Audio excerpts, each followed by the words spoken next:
Hi there. I was thinking the other night about this book. I read it probably 7 years ago. I heard about it through a Christian group I belong to, and I heard that it was really fantastic. And I went out and bought it several years ago. I love the message in it so much that every senior that was graduating that year got this book. It was a really powerful read. And when I moved from Des Moines to California, I wasn't able to bring all of my books with me, so I didn't have a copy of this. I can't remember the exact message, but I know that it was a message that was really powerful for me. So when I thought about this book the other night, I ordered it on Amazon, and I'm going to read it to you. I have not read it since I found it 7 years ago. So I don't know what the exact message is. I'm just going to read it and we'll find out together, but I remember it being really profound. The book that I ordered from Amazon was supposedly new, but as you can see, this book belongs to Annalise from Papa Skidmore. So on October 12th, 2012. So I apologize to Papa that Annalise didn't keep her book, and that's probably what happened to the seniors that I gave the books to, but whatever. I'm happy this one is in my hands today. So it's called The Tale of Three Trees, a traditional folk tale. It says, for the generations, the tale of three trees has been handed down from parents to children, retold in churches at Christmas and Easter, and even set to music and sung. As is often true of folk tales, its originator is unknown. To this person, I am deeply grateful. Once upon a mountain top, three idle trees stood and dreamed of what they wanted to be when they grew up. The first little tree looked up at the stars, twinkling like diamonds above him. I want to hold treasure, he said. I want to be covered with gold and filled with precious stones. I will be the most beautiful treasure chest in the world. The second little tree looked out at the small stream trickling by its way onto the ocean. I want to be a strong sailing ship, he said. I want to travel to mighty waters and carry powerful kings. I will be the strongest ship in the world. The third little tree looked down into the valley below where busy men and busy women worked in a busy town. I don't want to leave this mountaintop at all, she said. I want to grow so tall that when people look up at me, they will raise their eyes to heaven and think of God.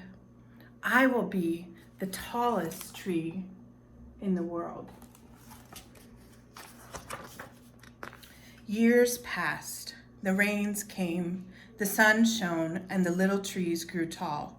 One day, three woodcutters climbed the mountain. The first woodcutter looked at the first tree and said, "This tree is beautiful. It's perfect for me." With a swoop of its shining axe, the first tree fell. Now I shall be made into a beautiful chest, thought the first tree. I shall hold wonderful treasure. The second woodcutter looked at the second tree and said, "This tree is strong. It is perfect for me." With a swoop of his shining axe, the second tree fell. Now I shall sail mighty into mighty waters, thought the second tree. I shall be a strong ship fit for kings. The third tree felt her heart sink when the last woodcutter looked her way. She stood straight and tall and pointed bravely to heaven. But the woodcutter never even looked up. "Any kind of tree will do for me," he muttered. With a swoop of his shining axe, the third tree fell. The first tree rejoiced when the woodcutter brought him to a carpenter's shop, but the busy carpenter was not thinking about treasure chest. Instead, his work-worn hands fashioned the tree into a feed box for animals. The once beautiful tree was not covered with gold or filled with treasure. He was coated with sawdust and filled with hay for hungry farm animals. The second tree smiled when the woodcutter took him to a shipyard, but no mighty sailing ships were to be made that day. Instead, the once strong tree was hammered and sawed into a simple fishing boat. Too small and too weak to sail an ocean or even a river, he was taken to a little lake.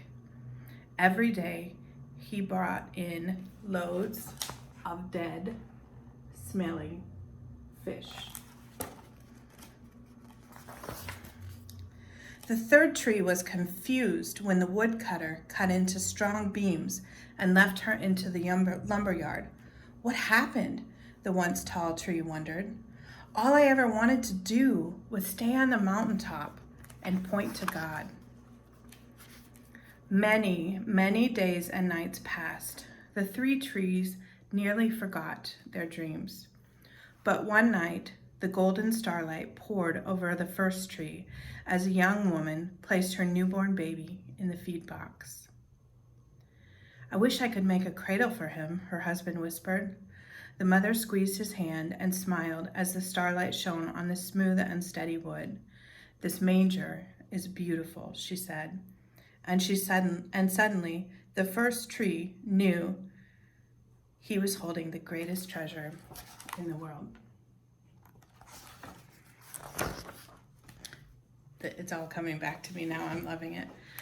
One evening, a tired traveler and his friends crowded into the old fishing boat. The traveler fell asleep as the second tree quietly sailed out into the lake. Soon, a thundering and thrashing storm arose. The little tree shuddered. He knew he did not have the strength to carry so many passengers safely through the wind and the rain. The tired man awakened. He stood up, stretched out his hand, and said, "Peace."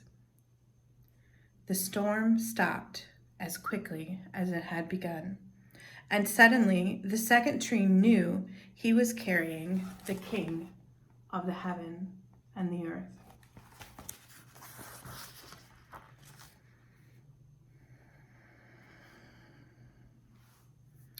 One Friday morning, the third tree was startled when her beams were yanked from the forgotten woodpile. She flinched as she was carried through an angry, jeering cloud. She shuddered when soldiers nailed a man's hands to her. She felt ugly and harsh and cruel. But on Sunday morning, when the sun rose and the earth trembled with joy beneath her, the third tree knew that God's love had changed everything. It had made the first tree beautiful. It had made the second tree strong. And every time people thought of the third tree, they would think of God.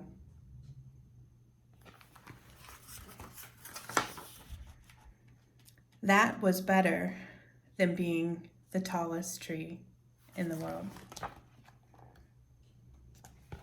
And now I know exactly why I needed to hear this message. And it's because of everything that we're going through. We have these dreams and we have these expectations, and the way we think they're going to work out. We think our treasure is going to look like it came on a pirate ship and it's filled with emeralds and diamonds and gold. And maybe it's filled with the most precious baby. And maybe we think we're going to be a cruise ship when really we're just going to be a traveler. And how being on the mountaintop in one form is beautiful and amazing, but being on the mountaintop pointing people to something bigger than themselves is more powerful than a tree. And I am a Christian, and I'm not here to say one thing over the other. I think that this is just a very universal message. Although they're talking about Jesus, it is a universal message to me that our dreams end up different than we expect, and that's okay. In fact, That's a beautiful thing. So happy Mother's Day and good night to you and yours.